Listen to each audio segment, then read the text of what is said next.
Greetings, my fellow North Americans and my fellow patriots. We are living in an epic time in the history of our civilization. I feel, as many of you do, that we are on a sinking ship and the majority of the people are still dancing in the ballroom while the rest of us crazies are loading up the life rafts. The purpose of these videos is to inform people and hopefully shake you out of your zombified state. So for a moment, let's just skip the bullshit. Whether you are awake or not, you cannot dispute the government's overreach of power, United States and Canada, as well as other parts of the world.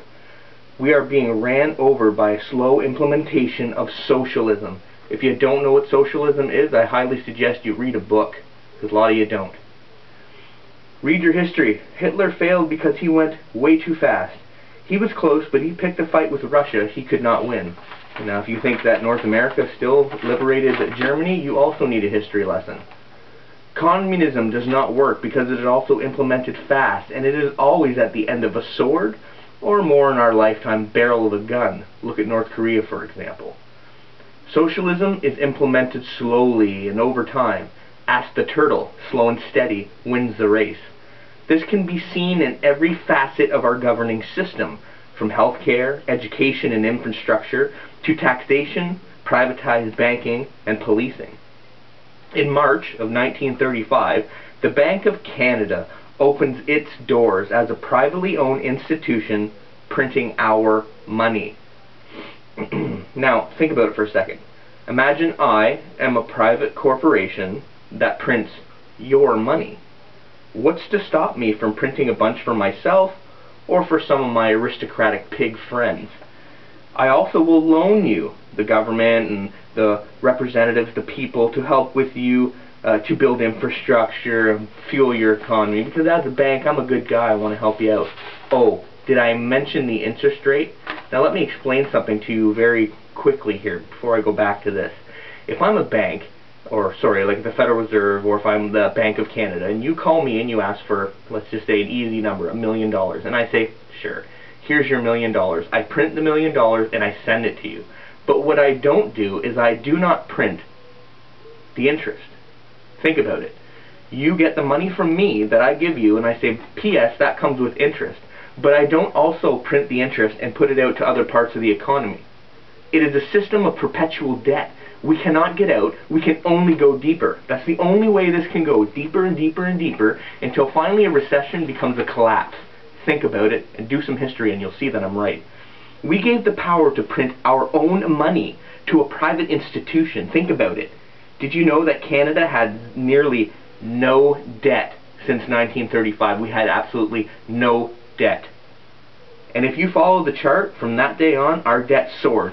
It actually, if you look at the chart, it looks like a ski hill. It just goes every year, just up, up, up, up, up. Our debt just was nice and flat. Boom, 1935, Bank of Canada, bang, off it went. Think about it. Now, these are numbers I pulled off the internet a couple of days ago. So here's Canada's national debt a couple of days ago. 607,515,268,000 and change. That was a couple days ago. So that means for every Canadian in this country, we owe $17,417.05. Oh yeah, that was a couple of days ago. You probably owe about $17,500 by now. It doesn't take long. Think about what you're paying in taxes. Income tax, property tax, fuel and energy taxes, all your taxes on your basic goods. We are working to pay back banks paper that they printed for us. Think about it. Now, I make these videos because I'm really trying to wake people up. I'm trying to make people aware. This isn't a scare tactic and I'm not fear-mongering.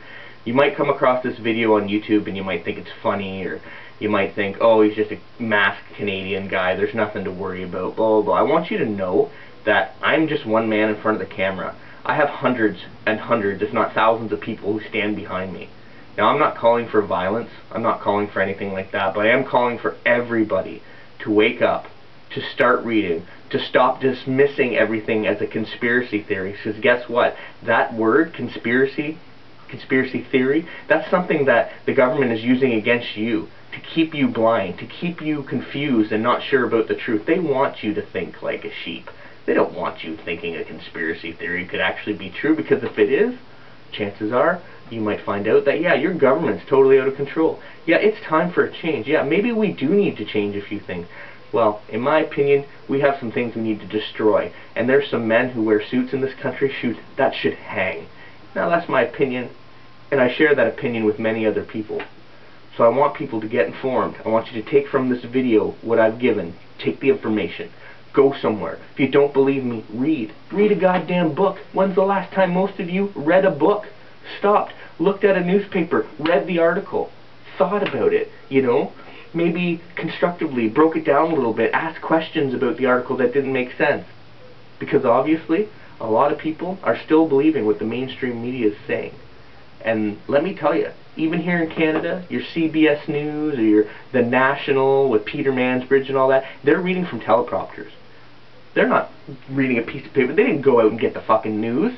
They're reading a piece of friggin' plastic that's telling them what to say. They're doing a damn good job. They're talking about the Pope, they're talking about this, they're talking about that, but are they talking about all the freedoms and rights that they're losing in the States, the freedoms and rights we're losing in Canada?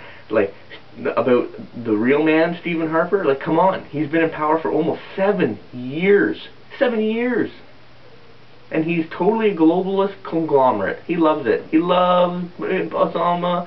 He loves Barack Obama. He loves what America's doing. Even though the Homeland Security just bought another couple billion rounds of hollow point ammunition, they're buying SWAT team and tactical vehicles to use against us. You know, you wonder why I have bullets laid out here. Because, ladies and gentlemen, it's going to come down to this. It's coming down to this. If you can't open your eyes and see, or you're just, you know, blissfully ignorant about what's going on, then I feel so sorry for you. But I'll tell you what, there's no way any of you sons of bitches are going to be taking me to a concentration camp alive. I'll kill any man who tries. I'll frickin' kill any man who threatens my family, or my friends, my livelihood, or my way of life. Any man. That is a threat. And I hope you guys get some reading, and I hope you do some research for yourself, and I hope for God's sakes you open your eyes, people, and you start showing up to protest. You start making your own videos. You start speaking out. You start talking to people. You stop caring about what those sheep, dumbass people think, because what most people think is a bunch of garbage. It's what they've been fed through the television. It's been what they've been fed through the internet. It's like most people don't even read anymore. Other than the information they get out of a video game or the last episode of Survivor, they don't know shit. So people, it's time to wake up, it's time to open your eyes, it's time to get informed, and it's time to get active, because if we don't get active, welcome to slavery.